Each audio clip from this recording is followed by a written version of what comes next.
All right, I'm going to show you how to stitch up one of these plastic canvas crosses. And so these are the materials that we're using. I have a plastic needle, 5 foot of yarn, which really would probably be a little less hassle if you did this with an 8 or 9 foot piece of yarn, but 5 foot is what I have. So that's what I'm going to use. I have a couple of lengths of 5 foot yarn, so I'll end up working a second link in there in a little bit. And then these are the dimensions of the cross, and this is the plastic canvas. So this plastic canvas cross is just cut from a larger square. You can purchase various sizes and then cut out as many crosses as you need to, and you would just follow this pattern when cutting it. I'm going to start with the top of the cross. So I'm going to turn this around, which feels kind of like you're doing this upside down, but with my 5 foot length of yarn, it will ensure that I can get through this section as well as all the way across here before having to start with a new piece of yarn down here at the bottom. And so I'm going to start here at the top. Wherever you start, you're actually not going to start in a corner. So even if you chose to start from the long end, you wouldn't start directly in a corner. You're going to start in the second square on the bottom, in this case on the top, and I'm going to pull this all the way through, leaving just about an inch or so of yarn, and I'm going to hold that yarn in place on the back side, and as we complete these different stitches, it will eventually hide that yarn in there. So I'm going to hold that yarn in place with my other hand, and then I'm going to stitch diagonally.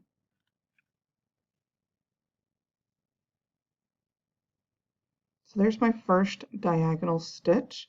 I'm going to go up through the third box in that bottom row there, pull it all the way through, and stitch diagonally across to the side, and pull that all the way through. And I'm going to continue across the bottom, and then diagonally up the side.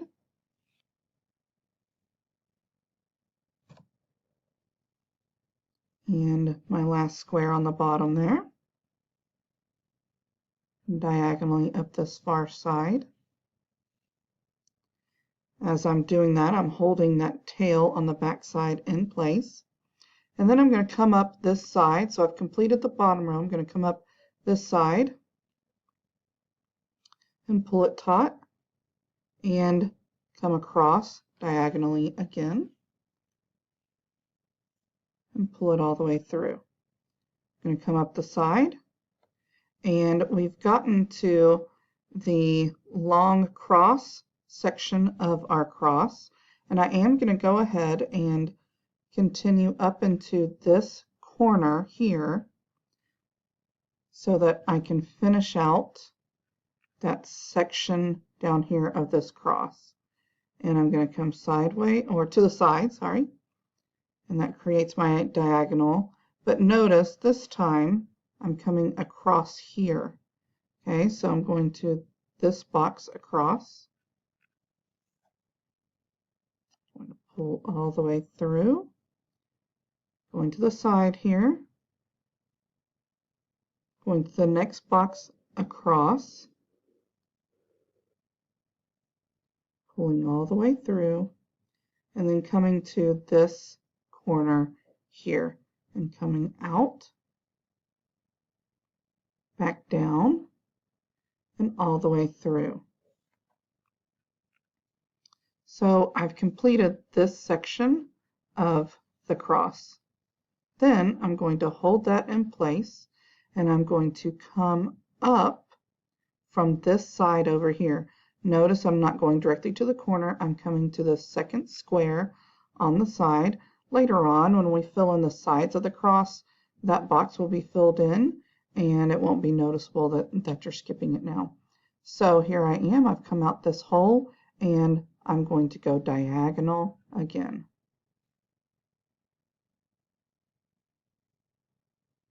And then coming up here and diagonal along that side. While I'm doing that, this piece that I pulled across the bottom earlier is getting tucked in to those diagonals so that you won't notice it. Coming up the side again, going diagonal, coming up the side again, so now I'm in the corner, and continuing my diagonal pattern. And then continuing with the next square on the side over here, and diagonal. Caught in the corner. There we go. And I'm just going to continue along here, pulling it all the way through, pulling it taut as I go into that corner there. Continuing up the side in my diagonal pattern. And I'm going all the way across this cross. The more of these you do, the faster you become at doing these. There are lots of patterns that you can actually use on these crosses. This is just the most simple pattern that I came up with as I was trying different things. So I'm continuing all the way through and across.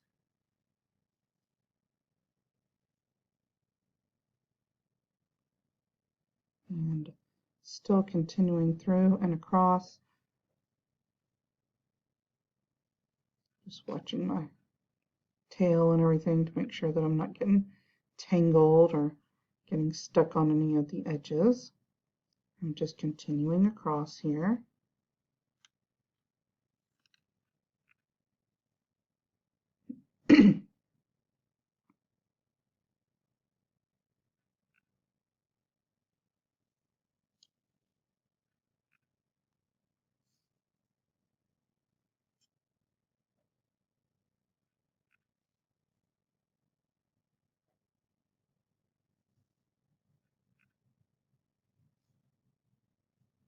Just continuing my diagonal pattern.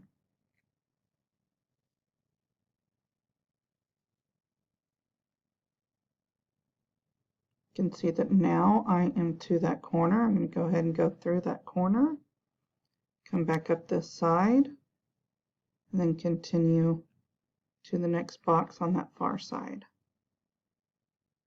And I'm almost finished with the cross portion of this cross. Now, because I'm coming to the end of my yarn, there's not enough yarn here to continue over to the bottom portion. I would run out somewhere along the way, which could create kind of a gap in the back of it. And since I don't want to do that, I'm going to go ahead and weave this through kind of the back and hide it. But you can see there's the front side, nice and smooth and neat. If you look at the back side, it is also nice and smooth and neat. And so what I'm going to do to hide this tail is I'm going to hold it taut, and then I'm just going to take my needle and weave it through 4 or 5 of these or so. There's not an exact number that you have to worry about, but weave it through some of those and then pull out the other side and pull that tail good and taut. Okay, and then I'm going to take some little scissors and snip that off. And then I will restring this needle and continue with our other side. So this is our back side. I'm going to flip it back over so that when I continue, I'm on the front side of it. And I'm going to pause this for a minute so I can restring my needle. All right, I'm back after restringing my needle. You can start this either the top or the bottom, doesn't matter. But because I'm so used to starting with an open hole down here, I'm just going to go ahead and start here.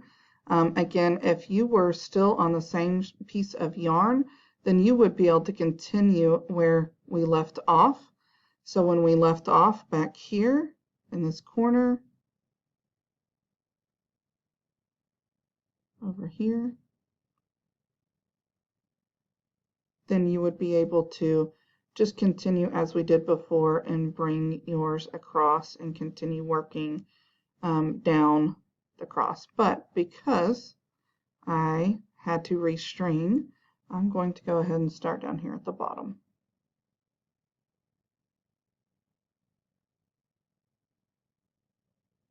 So again, leaving enough tail that I can kind of weave it in or sew it in.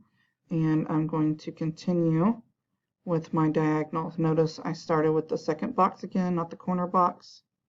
And I'm going to continue my diagonal. The more and more you do this, the faster and faster you are at sewing in this diagonal pattern. And the more you're used to skipping that corner box when you start someplace new. So I'm holding that tail in place so that it gets kind of sewn in. And pulling this through so it's nice and tight.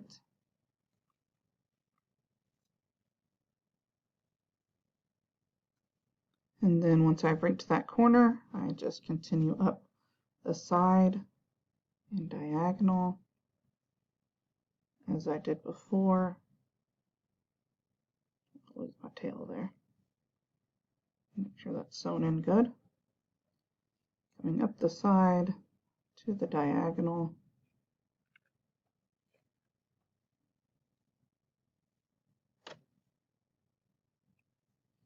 And this will continue all the way up this cross.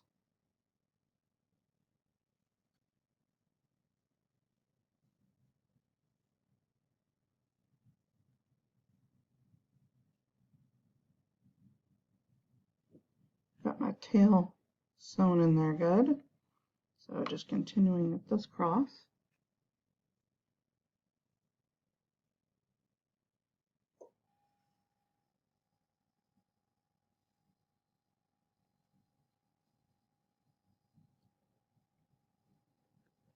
So almost finished. Continuing up this side. And then just like when we were doing the top portion of the cross, I'm going to go ahead and come into this cross bar field and continue up the side and then across here to create my diagonal. Again, up the side and then across here to create my diagonal. This just helps to fill in that blue portion and create a nice kind of solid looking pattern. And so there's that. I filled in the inner parts of the cross. The next step is to do a whip stitch all the way down the sides of the entire cross to complete the solid look. So I'm going to come up through this corner.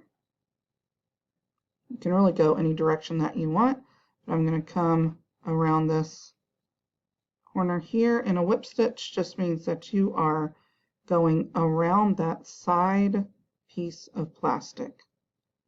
Up one hole, around, back under, up the next hole, around and under, up the next hole, and all the way around your cross. So this part's actually pretty quick to do, and there should be plenty of yarn since I had started a new piece to go all the way around. Again, if you had an 8 or 9 foot piece of yarn, you wouldn't have to restart at any point with a new piece of yarn, so keep that in mind. When you get to the corners, you are going to have to go through that corner hole twice. That's so that you can wrap around excuse me, this side of the corner and the other side of the corner.